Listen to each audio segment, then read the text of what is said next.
বিশাল আকৃতির একটা জাম গাছ। অনেক জাম গাছে, অনেক জাম হয়েছে, অনেক উপরে, তাই জামগুলো দেখা যাচ্ছে না। কিন্তু নিচে জামগুলো পড়ে কি হয়েছে সেটা আমি দেখাচ্ছি।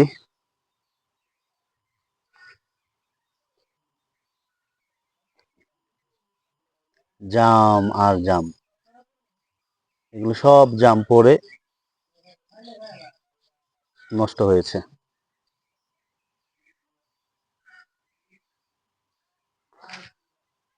এখানে একটা পর্দা বিছানো হয়েছে জামগুলো পর্দাতে পড়ার জন্য।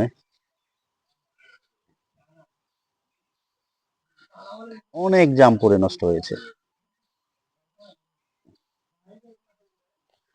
গাছটি অনেক বড়, যার কারণে আর কি গাছে উঠে জাম পাড়া সম্ভব হচ্ছে না। দেখি আজকে আমরা চেষ্টা করব গাছে উঠে জাম পাড়ার জন্য।